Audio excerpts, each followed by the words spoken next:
കേരളത്തിലെ മുതിർന്ന കോൺഗ്രസ് നേതാക്കളിൽ കെ സുധാകരന് ഒരു പ്രത്യേക പരിഗണന തന്നെ നൽകുന്നുണ്ട്. കാരണം കെ സുധാകരൻ എവിടെ മത്സരിച്ചാലും വിജയിക്കുമെന്നൊരു സാധ്യതയുണ്ടായിരുന്നു. കെ സുധാകരൻ കണ്ണൂരിൽ നിന്ന് മത്സരിച്ച് 2 തവണ MP ആയതാണ്. പക്ഷേ മറ്റ് നേതാക്കളുമായിട്ട് നമ്മളൊന്ന് താരതമ്യം ചെയ്താൽ ഇപ്പോൾ രമേശ് ചെന്നിത്തല എത്രയോ കാലമായിട്ട് കോൺഗ്രസിൽ നിൽക്കുന്നു. പക്ഷേ എത്രത്തോളം ധനവാനാണ് എന്നുള്ള കാര്യത്തിൽ ആർക്കും സംശയമൊന്നുമില്ല. അതുപോലെ തന്നെ KC വേണുഗോപാൽ, VD സതീശൻ, ഇവരുടെയൊക്കെ ആസ്തിയെക്കുറിച്ചൊന്നും വലിയ സംശയമൊന്നും ആർക്കും ഇല്ല. പക്ഷേ കെ സുധാകരൻ ഇപ്പോഴും ഒരു എന്താ പറയുന്നത്, ഒരു കൃത്യമായ സത്യസന്ധനായ ഒരു രാഷ്ട്രീയക്കാരൻ എന്ന നിലപാടാണ് സ്വീകരിച്ചത്. ഇവിടെ കെ സുധാകരന് ഇത്തവണ നിയമസഭയിൽ മത്സരിക്കാനുള്ള അനുമതി നൽകുമെന്ന് കഴിഞ്ഞ ലോക്സഭാ തെരഞ്ഞെടുപ്പിന്റെ കാലത്ത് തന്നെ അഖിലേന്ത്യാ കോൺഗ്രസ് കമ്മിറ്റി ഏതാണ്ട് ഉറപ്പ് നൽകിയതാണ്. അങ്ങനെ ഇത്തവണ കെ സുധാകരൻ വീണ്ടും മത്സരിക്കാനായിട്ട് വരുന്നത്. പക്ഷേ കെ സുധാകരൻ്റെ ഒരു അവസ്ഥ എന്ന് പറയുന്നത് സാധാരണക്കാരായ കോൺഗ്രസ് പ്രവർത്തകർക്ക് വേണ്ടി എപ്പോഴും നിലകൊള്ളും. കണ്ണൂരിലെ സാധാരണക്കാരായ കോൺഗ്രസ് പ്രവർത്തകരുണ്ട്, BJPയോടും CPM ഒക്കെ പടപൊട്ടി കാലിനോ കൈക്കോ ഒക്കെ അംഗഭംഗം വരികയോ അല്ലെങ്കിൽ വലിയ മുറിവേൽക്കുകയൊക്കെ ചെയ്തവർ, കുട്ടികളെ നഷ്ടപ്പെട്ട മാതാപിതാക്കൾ, ഇവരെയൊക്കെ സഹായിക്കുന്ന ഒരു മനസ്ഥിതിക്കാരാണ് കെ സുധാകരൻ. എവിടെ നിന്നാണ് ഈ പണമൊക്കെ കിട്ടുന്നതെന്ന് തന്നെ അറിയില്ല. അത് കെ സുധാകരൻ ഒരുപക്ഷെ ബാധ്യതയുമായി മാറിയേക്കാം. ഇത്തരത്തിൽ കെ സുധാകരൻ കോൺഗ്രസിൽ ഒരു വ്യത്യസ്ത നിലപാട് എല്ലായ്പ്പോഴും സ്വീകരിക്കുന്നതാണ്. അങ്ങനെയുള്ള ഒരാളുടെ ആവശ്യം കോൺഗ്രസ് അംഗീകരിക്കുമോ ഇല്ലയോ എന്നുള്ളത് അടുത്ത ദിവസം അറിയാം. കാരണം കെ സുധാകരൻ്റെ അടുത്ത് അടിയന്തരമായിട്ട് ഡൽഹിയിലേക്ക് ചെല്ലാനാണ് പറയുന്നത്. എന്തായിരിക്കും കോൺഗ്രസ് രാഷ്ട്രീയത്തിൽ കെ സുധാകരൻ്റെ കൂടെ ഉണ്ടാകാൻ പോകുന്നത്? ഈ കെ സുധാകരൻ്റെ ഡൽഹി യാത്ര കേരളം വലിയ കൗതുകത്തോടെ കാത്തിരിക്കുകയാണെന്നാണ് ഞാൻ വിചാരിക്കുന്നത്. കാരണം കോൺഗ്രസ് രാഷ്ട്രീയത്തിൻ്റെ ഭാവി, ഒരുപക്ഷെ UDF രാഷ്ട്രീയത്തിൻ്റെ തന്നെ ഭാവി, ഒരുപക്ഷെ അടുത്ത കേരള സർക്കാരിൻ്റെ ഭാവിയെയൊക്കെ നിർണ്ണയിക്കുന്ന ഒരു തീരുമാനമായിരിക്കും നാളെ ഡൽഹിയിൽ ഉണ്ടാവാൻ പോകുന്നത്. കെ സുധാകരൻ എന്ന വ്യക്തിയെ എനിക്ക് തോന്നുന്നു കേരളത്തിലെ മറ്റ് കോൺഗ്രസ് നേതാക്കന്മാർക്ക് തുല്യനായ ഒരു വ്യക്തിയായിട്ട് പരിഗണിക്കാൻ കോൺഗ്രസ് പാർട്ടിക്ക് പറ്റിക്കൊള്ളുന്നില്ല. കാരണം ജീവൻ പണയം വെച്ച് നടത്തിയ ഒരു പോരാട്ടമാണ് കണ്ണൂരിലേത്. എന്നും കെ സുധാകരൻ്റെ ജീവൻ എന്നും അപകടത്തിൽ. സുധാകരനെ മാത്രമല്ല, എനിക്ക് തോന്നുന്നു ആ പോരാട്ടം തുടങ്ങിയത് കണ്ണൂരിലെ ഈ അക്രമ രാഷ്ട്രീയ കളത്തിൽ ഒരു പ്രതിരോധത്തിൻ്റെ രാഷ്ട്രീയം, അത് RSSും CPM തമ്മിലുള്ള പോരാട്ടം ഒരു ഭാഗത്ത്, അതിനിടയിൽ ഈ രണ്ടു കൂട്ടരോടും പൊരുതിയിട്ടാണ് മുന്നോട്ട് പോയതെങ്കിലും മുഖ്യ ശത്രു അപ്പോഴും കോൺഗ്രസിനെ, കണ്ണൂരിലെ എത്രയോ പാർട്ടി ഗ്രാമങ്ങളിൽ ഇന്ന് കുറച്ച് ഭേദമാണ്. ഒരു കാലത്ത് കോൺഗ്രസ് പാർട്ടിക്ക് പ്രകടനം നടത്താനോ ഒരു ബൂത്ത് ഏജന്റിനെ ഇരുത്താനോ പറ്റാത്ത എത്രയോ ബൂത്തുകളിൽ കെ സുധാകരൻ, എനിക്ക് തോന്നുന്നു ആ പോരാട്ടം തുടങ്ങിയത് ഇദ്ദേഹത്തിൻ്റെ സീനിയറായിരുന്ന N രാമകൃഷ്ണൻ സാറിൻ്റെ കാലത്താണ്. N രാമകൃഷ്ണൻ അവിടുത്തെ DCC പ്രസിഡന്റ് ആയിരുന്നു. അദ്ദേഹമാണ് ആ പോരാട്ടം തുടങ്ങിയത്. അപ്പോൾ ആ N രാമകൃഷ്ണനിൽ നിന്ന് ബാറ്റൺ ഏറ്റുവാങ്ങിയ കെ സുധാകരനാണ് ആ പോരാട്ടം മുന്നോട്ട് കൊണ്ടുപോയത്. ഇന്നിപ്പോൾ കണ്ണൂരിലെ ഏത് ഗ്രാമത്തിലും ഏത് പാർട്ടി ഗ്രാമത്തിലും ഏതെങ്കിലും ഒരു കോൺഗ്രസ്സുകാരന് ഒരു ബുദ്ധിമുട്ട് വന്നാൽ ഒരു കോളിൽ കെ സുധാകരൻ ഇപ്പോഴും ചെല്ലും. കെ സുധാകരൻ ചെന്നാൽ അവിടെ നടക്കാൻ പാടില്ല, അവിടെ അവർക്ക് പറ്റാത്തൊന്നും ഉണ്ടാവില്ല. അപ്പോൾ ഇങ്ങനെ ഒരു കണ്ണൂരിൻ്റെ ഒരു അതിജീവനത്തിൻ്റെ ഒരു പ്രതീകമായിട്ടാണ് കെ സുധാകരൻ. അപ്പോൾ കെ സുധാകരനെ മറ്റേതെങ്കിലും അങ്ങനെ ഒരു ജീവൻ പണയം വെച്ചിട്ട് ഒരു രാഷ്ട്രീയ പ്രവർത്തനം നടത്തിയ ഒരു പാരമ്പര്യം കേരളത്തിലെ മറ്റേതെങ്കിലും കോൺഗ്രസ് നേതാവിന് ഉള്ളതായിട്ട് നമുക്ക് അറിഞ്ഞുകൂടാ. പാർട്ടിക്ക് വേണ്ടി സമരമൊക്കെ ചെയ്തിട്ടുണ്ടാവും, ത്യാഗം ചെയ്തിട്ടുണ്ടാവും, ജയിലിൽ കിടന്നിട്ടുണ്ടാവും, ഒക്കെ ഉണ്ടെങ്കിലും ഇതങ്ങനെയല്ല. സ്വന്തം വീട്ടിൽ കിടന്നുറങ്ങാൻ പോലും സമാധാനത്തോടെ ഉറങ്ങാൻ പറ്റാത്ത ഒരു കാലം കെ സുധാകരൻ്റെ ഒരു കണ്ണൂരിൽ ഉണ്ടായിട്ടുണ്ട്. അപ്പോൾ അതുകൊണ്ട് അദ്ദേഹത്തിന് പക്ഷേ N രാമകൃഷ്ണനിൽ നിന്ന് അദ്ദേഹത്തിലേക്കുള്ള വളർച്ച, അദ്ദേഹം പാർട്ടിയെ വളർത്തി, കണ്ണൂരിൽ കോൺഗ്രസ്സുകാർക്ക് അന്തസ്സോടെ ജീവിക്കാൻ പറ്റുന്നൊരു സാഹചര്യം വന്നു എന്ന് മാത്രമല്ല, അതോടൊപ്പം പാർട്ടി അദ്ദേഹത്തെയും വളർത്തി. എനിക്കൊണ്ട് 4 തവണ എങ്ങാണ്ട് അദ്ദേഹം MLA ആയി, അല്ലേ, 2-3 തവണ MP ആയി. അതിനിടക്ക് ഒരിക്കൽ ആന്റണി മന്ത്രിസഭയിൽ മന്ത്രിയായി, വനം വകുപ്പ് മന്ത്രിയായിരുന്നു അദ്ദേഹം. പക്ഷെ അന്നും അദ്ദേഹത്തിൻ്റെ ഒടുവിലത്തെ ബാലൻസ് ഷീറ്റ് നോക്കുമ്പോൾ കേരളത്തിലെ കോൺഗ്രസ്സുകാരല്ല ഏത് രാഷ്ട്രീയ പാർട്ടി എടുത്താലും 1-2 ടേം, എൻ്റെ സിനുജി ഒരു സാറിന് അറിയാലോ, 1-2 ടേം MLA ആയ ഒരുത്തനും മിനിമം ലക്ഷാധിപതി എന്ന് വിളിക്കാൻ അർഹതയുള്ളവന് ആരും കടക്കാരല്ല. പഞ്ചായത്ത് പ്രസിഡന്റിന്റെ കാര്യം പറയണം, പഞ്ചായത്ത് പ്രസിഡന്റ് തൊട്ട്. അപ്പൊ അങ്ങനെ ഒരു കാലത്ത് ഇദ്ദേഹം എങ്ങനെ കടക്കാരനായി വെച്ചാൽ അത് കൃത്യമാണ്, നമുക്കറിയാൻ പറ്റും. ഇദ്ദേഹം നടത്തിക്കൊണ്ടിരിക്കുന്ന കേസുകൾ, ഒരുപാട് പേര് മരണപ്പെട്ടവരുടെ കുടുംബങ്ങളെ ഇയാൾ ഏറ്റുവാങ്ങിയിട്ടുണ്ട്. പിന്നെ ഇയാൾ ദുഷ്പേരുണ്ടാക്കിയത് എപ്പോഴാണെന്നും ഇപ്പം ഞങ്ങളൊക്കെ മുതിർന്നപ്പോൾ തൊട്ട് നമ്മൾ കാണുന്നുണ്ട്. ഇയാൾ മന്ത്രിയായ കാലത്ത് എനിക്ക് നല്ല ഓർമ്മയുണ്ട്. ഇയാൾ മന്ത്രിയായ കാലത്ത് ഇദ്ദേഹം 4ാം ഗ്രൂപ്പാണ്. 4ാം ഗ്രൂപ്പായിട്ട് നല്ല സമയത്ത് ഇദ്ദേഹം ആന്റണി മന്ത്രിസഭയിൽ വനം മന്ത്രിയായപ്പോൾ ആ സമയം കൊണ്ട് 4ാം ഗ്രൂപ്പായിട്ട് ഇയാളെ പറ്റിക്കൂടി നിന്നിട്ട് കാശുണ്ടാക്കിയവരുണ്ട്. അതിൽ ഒന്നാമത്തെ ആളുടെ പേര് PV അൻവർ. നമ്മൾ അൻവർ 4ാം ഗ്രൂപ്പ്. അജയ് തറയിലുണ്ട് അല്ലേ? അജയ് തറയിലുണ്ട്. ഞാൻ പറഞ്ഞ അക്കാലത്ത് ഇദ്ദേഹത്തിന് ഒരു കുഴപ്പമുള്ളത് ആശ്രിത വത്സലന, പൊക്കിയ പൊങ്ങും. ഒന്ന് പൊക്കിയാൽ പൊങ്ങും, രണ്ട് അദ്ദേഹത്തിൻ്റെ മുമ്പിൽ ചെന്ന് നല്ല 4 വാക്കുകൾ പറഞ്ഞ് രക്ഷിക്കണമെന്ന് പറഞ്ഞാൽ ഏത് ക്രിമിനൽ കുറ്റവാളിയും രക്ഷിക്കും. അത് ഈ പഴയ നേതാക്കന്മാരുടെയൊക്കെ ഒരു സ്വഭാവം, കരുണാകരൻ്റെയൊക്കെ ഒരു ശീലമാണല്ലോ. അപ്പോൾ അന്ന് നിലമ്പൂർ കാട്ടിലെ മരം മുഴുവൻ വെട്ടി വെളുപ്പിച്ചിട്ട് കള്ളപ്പണക്കാരനായ അൻവർ വളർന്നൊരു കാലത്തിൻ്റെ തുടക്കം അതാ കെ സുധാകരൻ ഇപ്പോഴും അൻവറിനോട് വാത്സല്യമുണ്ട്. ശ്രദ്ധിച്ചില്ല, ഇടയ്ക്കിടയ്ക്ക് അൻവറിനെ അകത്തെ എടുത്തൂടെ, സീറ്റ് കൊടുത്തൂടെ എന്നൊക്കെ ചോദിക്കുന്ന ഒരു സ്വഭാവമുണ്ട്. അപ്പം ഞാൻ പറഞ്ഞത്, ഇദ്ദേഹം ദുഷ്പേരുണ്ടാക്കിയത് പോലും അദ്ദേഹത്തിന് വേണ്ടിയല്ല, അദ്ദേഹത്തിൻ്റെ കൂടെ നിന്ന ആളുകളാണ്, അവരെ സംരക്ഷിക്കാൻ വേണ്ടിയിട്ടാണ്. ഈ ഒരു അതുകൊണ്ടായിരിക്കണം അദ്ദേഹം വലിയ വീടൊക്കെ, അത് ആളുകൾ എനിക്ക് തോന്നുന്നു അതിൻ്റെ പ്ലാന് തൊട്ട് അദ്ദേഹത്തിൻ്റെ വീടിനെ കുറിച്ചൊക്കെ വലിയ വാർത്തകൾ ഉണ്ടായിരുന്നു. ആ പ്ലാൻ അദ്ദേഹത്തിൻ്റെതല്ല, അത്ര വലിപ്പം വേണമെന്ന് അദ്ദേഹം പറഞ്ഞിട്ടല്ല. അനുയായികൾ എല്ലാവരും കൂടി അന്ന് വീടൊക്കെ ഉണ്ടാക്കി കൊടുത്തിട്ടുണ്ടാവും. പക്ഷേ സ്വാഭാവികമായിട്ടും വീട് പൂർത്തിയാക്കണമെങ്കിൽ അദ്ദേഹം ലോൺ എടുക്കേണ്ടി വരും. ലോൺ എടുത്തുകൊണ്ട് തന്നെ പിന്നെ ആ ലോൺ അടക്കാൻ ആരും പോയിട്ടുണ്ടാവില്ല. അപ്പോൾ വീട് കടത്തിലായിട്ടുണ്ടാവും. അതാണ് അദ്ദേഹത്തിൻ്റെ ഒരു സ്ഥിതി. അപ്പോൾ അതുകൊണ്ട് കെ സുധാകരൻ്റെ ജീവിതത്തിൽ ഇനി KPCC പ്രസിഡൻ്റായി, പാർട്ടിയും അദ്ദേഹത്തിന് നല്ല പരിഗണന കൊടുത്തല്ലോ. അപ്പോൾ KPCC പ്രസിഡന്റ് ആയതിനു ശേഷം ഒരാൾക്ക് സ്വാഭാവികമായിട്ടും കേരള രാഷ്ട്രീയത്തിൽ മോഹിക്കാവുന്ന ഒരു പോസ്റ്റാണ് ഇപ്പോൾ ഈ മുഖ്യമന്ത്രി എന്ന് പറയുന്നത്. ഒരു പക്ഷേ അദ്ദേഹത്തിന് MP ആവാനൊന്നും താല്പര്യം ഉണ്ടാവില്ല. പാർട്ടിക്ക് വേണ്ടി ചില സീറ്റ് മത്സരിച്ച് പിടിച്ചെടുക്കാൻ വേണ്ടി കണ്ണൂർ പോലെ സീറ്റിന് വേണ്ടി അത് ശരിയായിരിക്കും ആ കേട്ടത്. ഇപ്പോൾ സിനിജി തുടക്കത്തിൽ പറഞ്ഞൊരു കാര്യം ശരിയായിരിക്കും. അദ്ദേഹം പാർട്ടിക്ക് വേണ്ടി വഴങ്ങിയതായിരിക്കും MP ആയി പോയത്. അദ്ദേഹത്തിൻ്റെ താല്പര്യം കേരള രാഷ്ട്രീയത്തിൽ നിൽക്കണമെന്നായിരിക്കും. പക്ഷേ ഇപ്പോൾ അദ്ദേഹത്തിന് പ്രായ പ്രശ്നമുണ്ട്, ആരോഗ്യ പ്രശ്നമുണ്ട്, നമ്മളത് കാണുന്നുണ്ട്. അതുകൊണ്ടുള്ള ചില പെരുമാറ്റ പ്രശ്നങ്ങളൊക്കെ സതീശനുമൊക്കെ ആയിട്ടുള്ള നീക്കത്തിൽ നമ്മൾ കണ്ടിരുന്നു. പക്ഷേ ഇപ്പോൾ സംഭവിക്കാൻ പോകുന്നത് എനിക്ക് തോന്നുന്നു 2 കാര്യമാണ്. ഒന്ന്, അദ്ദേഹം സ്ട്രോങ് ആയൊരു നിലപാടെടുത്താൽ അപകടം വരാൻ പോകുന്ന അവിടെയാണ് ഞാൻ കാണുന്നത്. സ്ട്രോങ് ആയൊരു നിലപാടെടുത്താൽ എനിക്ക് തോന്നുന്നു കെ സുധാകരൻ്റെ ഒരു പൊളിറ്റിക്കൽ ട്രാക്ക് റെക്കോർഡ് അറിയാവുന്ന, അദ്ദേഹത്തിൻ്റെ ഒരു സ്വഭാവദാർഢ്യം, നിശ്ചയദാർഢ്യമൊക്കെ അറിയാവുന്ന AICCക്ക് കെ സുധാകരന് മത്സരിക്കണമെന്ന് ആഗ്രഹിച്ചാൽ അനുമതി കൊടുക്കാനാണ് സാധ്യത. കൊടുത്തു കഴിഞ്ഞാലുള്ളൊരു അപകടം എന്താണെന്ന് വെച്ചാൽ, ഇതേ കുപ്പായം തയ്ച്ചു വെച്ച വേറെ പലരുണ്ട്. പല MP മാർക്കും മത്സരിക്കണം എന്നുണ്ട്. അത് കണ്ണൂരിൽ നിന്ന് മാത്രമല്ല, ആലപ്പുഴയിൽ നിന്നും വരാം. ഇനി ഒന്നത്, ഈ 2 ക്ലെയിം വന്നു കഴിഞ്ഞാൽ MP മാരായ പലരും ഇതാവാമെങ്കിൽ, ഇപ്പോൾ വന്നില്ലെങ്കിലും ഇലക്ഷന് ശേഷം UDF ഭൂരിപക്ഷം വന്നാൽ ആര് മുഖ്യമന്ത്രി എന്ന ചോദ്യം വരുമ്പോൾ അത് VD സതീശനാവാം, കെ സുധാകരനാകാം, രമേശ് ചെന്നിത്തലയാകാം എന്നൊക്കെയുള്ള കളി വരുമ്പോൾ ഇതൊന്നുമല്ലാത്ത ഒരു കോംപ്രമൈസ് കാൻഡിഡേറ്റ് ആയിട്ട് ഇറങ്ങി വരാനും MP മാർ തയ്യാറായിട്ട് നിൽപ്പുണ്ട്.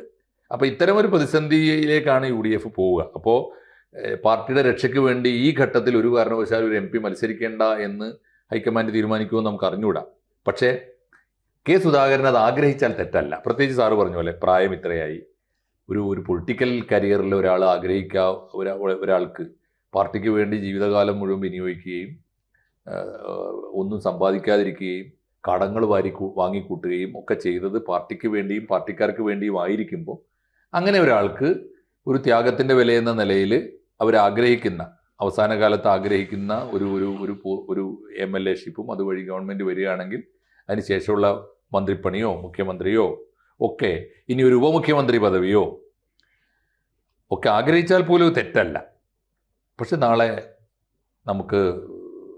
നാളത്തെ അദ്ദേഹത്തിൻ്റെ ഡൽഹി യാത്ര വളരെ നിർണായകമാണ്. നമുക്ക് കാത്തിരിക്കാം. കോൺഗ്രസിന് പക്ഷേ സുധാകരനെ അനുനയിപ്പിക്കണം എന്നുണ്ടാവും.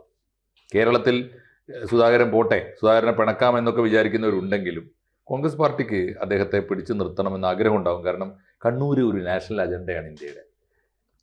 ആ കണ്ണൂരിൻ്റെ ഒരു പുത്രനാണ് കെ സുധാകരൻ. അപ്പോൾ സുധാകരനോട് എങ്ങനെ പാർട്ടി കേന്ദ്ര കമ്മിറ്റി അല്ലെങ്കിൽ ഹൈക്കമാൻഡ് എങ്ങനെ പെരുമാറും എന്ന് അവരുടെ മാത്രം പ്രശ്നമല്ലാതെ കേരളത്തിൽ നാളത്തെ സാർ എങ്ങനെ പറയുമ്പോഴും നാളത്തെ ഒരു തീരുമാനം എന്ന് പറഞ്ഞാൽ തീരുമാനം അവരെടുത്ത് വെച്ചിട്ടുണ്ട്. മനസ്സിലായില്ലേ? എന്ത് വേണം, വധശിക്ഷ നടപ്പാക്കുന്നതിന് വധശിക്ഷ നടപ്പാക്കിയിട്ട് പിന്നെ അവസാനം നിനക്ക് എന്താ ചാപ്പാട് കഴിക്കണം എന്ന് ചോദിക്കുമല്ലേ ശിക്ഷ വിദ്യാഭിലാഷ്. നാളത്തെ തീരുമാനം ഞാൻ അറിഞ്ഞത് ശരിയാണെങ്കിൽ, എനിക്ക് കിട്ടിയ വാർത്ത ശരിയാണെങ്കിൽ സുധാകരനെ മത്സരിപ്പിക്കേണ്ടതെന്ന് തന്നെയാണ് തീരുമാനം.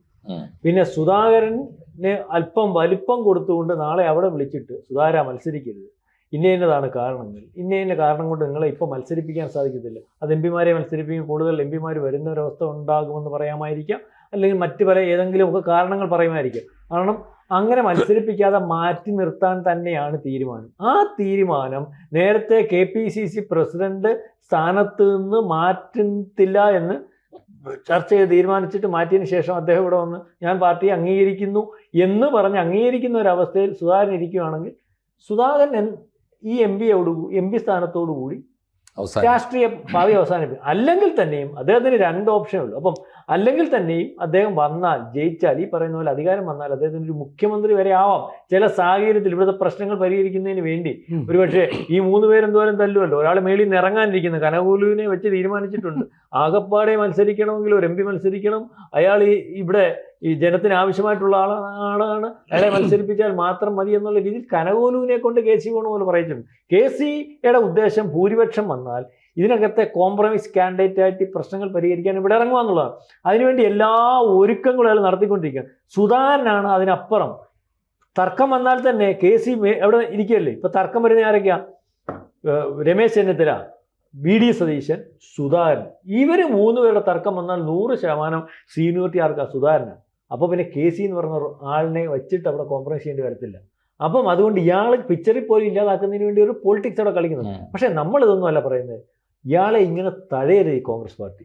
കാരണം ഇന്ന് കോൺഗ്രസിനകത്ത് ത്യാഗത്തിന്റെ ഒരു ആളെങ്കിലും ഉണ്ടെങ്കിൽ, അല്ലെങ്കിൽ ഈ സാറി പറഞ്ഞതുപോലെ കോൺഗ്രസിന് വേണ്ടി ബലിയാടായവന്റെ വീട്ടിൽ ചോറുണ്ടോ അല്ലെങ്കിൽ അരിയുണ്ടോ എന്ന് അന്വേഷിക്കുന്നവൻ, അല്ലെങ്കിൽ ഈ പറഞ്ഞതുപോലെ കേസ് നടത്തി ധാരാളം ബാധ്യത വന്നിട്ടുള്ളവൻ, സ്വന്തം മക്കളുടെ കാര്യത്തിൽ എന്ത് വേണം, അവരെവിടാണെന്നും അവരുടെ അല്ലെങ്കിൽ സ്ഥാനമാനങ്ങൾ എന്താണെന്നും ഇതുവരെ അറിയാത്തൊരച്ഛൻ. അതുവരെ അറിയാത്തെന്ന് പറഞ്ഞാൽ ഒന്നുമില്ല സാറേ. സാർ എവിടെയെങ്കിലും കണ്ടിട്ടുണ്ടോ സുധാകരന്റെ മക്കളെന്ന് പറഞ്ഞുകൊണ്ട് എവിടെയെങ്കിലും നിൽക്കുന്ന ആരെങ്കിലും കണ്ടിട്ടുണ്ടോ?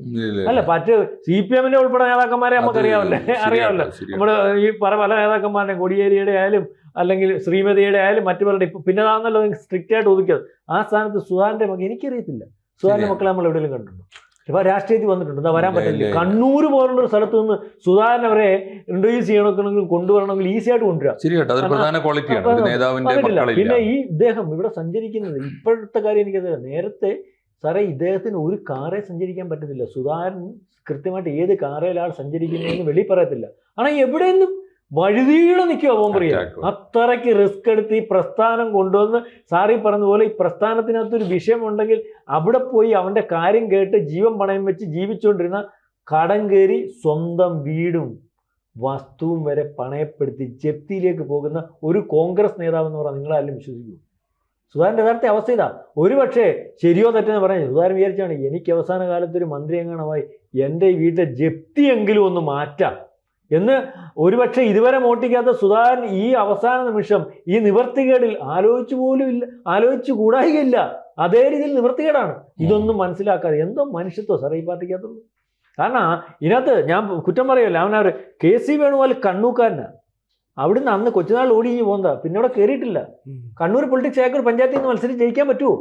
ഞാൻ തമാശ ഇവിടെ സുരക്ഷിതമായിട്ട് അദ്ദേഹത്തെ കരുണാകരൻ താങ്ങാനുണ്ടായിരുന്നു. അതിനുശേഷം അദ്ദേഹത്തിന് ജാതക ഗുണമോ ഭാഗ്യമോ ആയിരിക്കും. ഇപ്പോഴും ഇരിക്കുന്ന പോസ്റ്റ് മോശമൊന്നും അല്ലല്ലോ. കാരണം സംഘടനാ സെക്രട്ടറിയാണ് പാർട്ടിയുടെ, ദേശീയ സെക്രട്ടറി. അയാളല്ലേ ഇന്ത്യ മൊത്തം കാര്യങ്ങൾ തീരുമാനിക്കുന്നത് യഥാർത്ഥത്തിൽ. അയാൾ കണ്ണൂരില്ല, അയാൾക്ക് സീറ്റുണ്ട്, അയാൾക്ക് മത്സരിക്കാം, അയാൾക്ക് ജയിക്കാം, വ്യക്തിഗത പോസ്റ്റുണ്ട്. രമേശ് ചെന്നിത്തലയ്ക്ക് എന്തോ കരുണാകരൻ പിടിച്ചെന്ന് കൊണ്ടുവന്ന് 28ാമത്തെ വയസ്സ് മന്ത്രിയാക്കിയതാണ്. എത്ര വട്ടം MP ആക്കി. കാര്യങ്ങൾ കൈകാര്യം പുള്ളി വൃത്തിയായിട്ട് ചെയ്തിട്ടുണ്ട്. ഒരു മോൻ കളക്ടർ, ഒരു മോൻ ഡോക്ടർ. മനസ്സിലാവുന്നുണ്ട് സമ്പത്തിന്റെ കാര്യത്തിൽ. പിന്നെ ബാക്കി VD സതീശന്റെ കാര്യത്തിലേ ഉള്ളൂ തോക്കാൻ കൊടുത്ത സീറ്റ് അയാളുടെ സീറ്റാക്കി മാറ്റി. ഉള്ള കാര്യം പറയാറ്. CPMന്റെ സ്വന്തം സീറ്റായിരുന്നു. അയാളെ അവിടെ തോൽപ്പിക്കാൻ വേണ്ടി അന്ന് കൊടുത്ത ചരിത്രം ചോദിക്കുക. പക്ഷെ അയാൾ അവിടെ ജയിച്ചു. പിന്നെ അയാളെ സ്വന്തമാക്കി അയാൾ അവിടെ പൊളിച്ചു. അപ്പം ഈ സമയത്ത് സ്വന്തമായിട്ടൊരു കയറാൻ പറ്റാത്ത ജില്ലയിൽ പാർട്ടി ഉണ്ടാക്കി സീറ്റ് ഉണ്ടാക്കി അവിടെ നിന്ന് കടന്നു വന്ന ഒരു മനുഷ്യനാണ്. അപ്പം അയാളുടെ ഈ പറയുന്ന ഈ ഒരു കാര്യം ഈ ഒരു പ്രാവശ്യമേ ഉള്ളൂ സാറേ. കിട്ടിയാലും കിട്ടിയില്ലേലും ഇനിയില്ല സുധാകരൻ. കാരണം അതിന് ശേഷമുള്ള അത്രയും പ്രായമായി. അപ്പം അതൊന്ന് പരിഗണിക്കാനുള്ള മര്യാദയെങ്കിലും കോൺഗ്രസ് കാണിക്കണം. കാരണം അതിനകത്ത് അദ്ദേഹത്തിന് അതിന് അർഹതയുണ്ട്. കോൺഗ്രസ് ആയതുകൊണ്ടൊന്നും നമ്മൾ പറയല്ല.